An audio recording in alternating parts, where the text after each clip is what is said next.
প্ৰাক্তন সাংসদ তথা প্ৰাক্তন মন্ত্ৰী তপন গগৈৰ মাতৃ সৰুমাই গগৈ সোঁৱৰণী প্ৰাইজমানি ফুটবলত চৰাইদেউ ফুটবল একাদশ চূড়ান্ত বিজয়ী হয়। চৰাইদেউ একাদশে বৰপাত্ৰ একাদশ ফুটবল দলক 5-1 গলত পৰাজিত কৰি চূড়ান্ত খিতাপ অৰ্জন কৰে।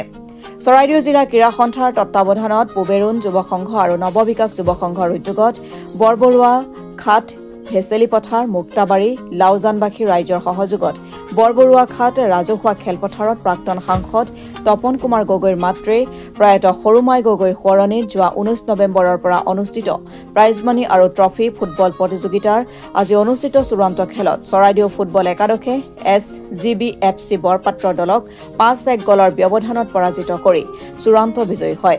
চূড়ান্ত ফুটবল খেলতে প্ৰাক্তন সাংসদ সোণাৰী বিধানসভা সমষ্টিৰ বিধায়ক ধৰ্মেশ্বৰ কোঁৱৰকে ধৰি চৰাইদেউ জিলাৰ ক্ৰীড়া সন্থাৰ বিষয়ববীয়াকে প্ৰমুখ্যে কৰি বহু সংখ্যক গণ্যমান্য ব্যক্তি উপস্থিত থাকে।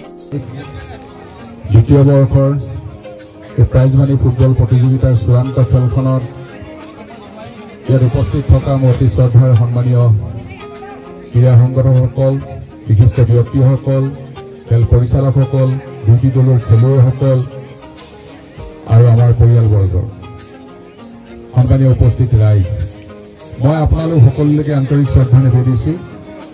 মোৰ মাতৃৰ সোঁৱৰণীত যোৱা বছৰৰ পৰা পুবেৰুণ যুৱ সংঘ আৰু নৱবিকাশ সংঘৰ উদ্যোগত প্ৰাইজমানি ফুটবল প্ৰতিযোগিতা অনুষ্ঠিত হৈ আহিছে আৰু আপোনালোকৰ সহায় সহযোগিতাত খুব সুন্দৰভাৱে এই খেল পৰিচালিত হৈ আহিছে চৰাইদেউ জিলা ক্ৰীড়া সন্থাৰ তত্বাৱধানত।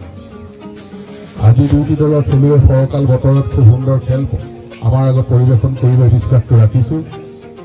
এই খেলখন উঠি অহা নতুন প্ৰজন্মই যাতে অনুপ্ৰাণিত হ'ব পাৰে, ভাল ফুটবল খেল এখন যাতে উপভোগ কৰিব পাৰে, তেনেধৰণৰ চিন্তাৰে খেল প্ৰতিযোগিতা অনুষ্ঠিত কৰা হৈছিল। এই অঞ্চলৰ যিবিলাক প্ৰতিভাৱান ফুটবল খেলুৱৈ আছে, সেই প্ৰতিভাৱান ফুটবল খেলুৱৈসকল যাতে ওলাই আহিব পাৰে, নিজৰ প্ৰতিভা বিকাশ কৰিবৰ কাৰণে সুবিধা যাতে পায়, তেনেধৰণৰ চিন্তাৰে আমি কামখিনি কৰিছিলোঁ। আমি আশা ৰাখিম ভৱিষ্যতৰ দিনত খুব সুন্দৰভাৱে এই যি খেল, এই খেলখনৰ যোগেদি আমাৰ ইয়াত এটা ক্ৰীড়াৰ পৰিৱেশ ৰচনা হ'ব আৰু আমাৰ গাঁৱে ভূঞে থকা ফুটবল খেলুৱৈসকল উলিয়াই নিবৰ কাৰণে আমি সক্ষম হ'ব পাৰিম। তেনেধৰণৰ চিন্তাৰে সকলোৱে যাতে আগবাঢ়ি আহে এই আহ্বান ৰাখিছোঁ। সকলোকে পুনৰবাৰ শুভেচ্ছা জনাইছোঁ আৰু আশা ৰাখিছোঁ দুইটি দলে আমাৰ এখন সুন্দৰ খেল উপভোগ কৰিবৰ কাৰণে সুবিধা দিব। মই জিলা ক্ৰীড়া সন্থা, আটেঘাটী ক্ৰীড়া সন্থা, বৰহাট ক্ৰীড়া সন্থা, আমাৰ দুইটি আমাৰ যি সংঘ, ধন্যবাদ জ্ঞাপন কৰিছোঁ।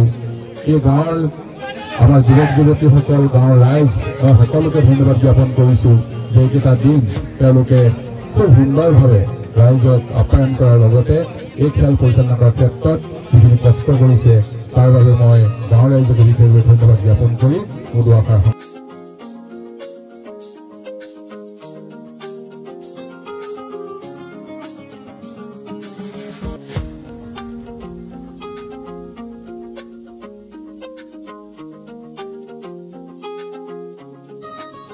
হাপেখাটিৰ পৰা ৰাজীৱ কলিতাৰ ৰিপৰ্ট, অসম টুডে।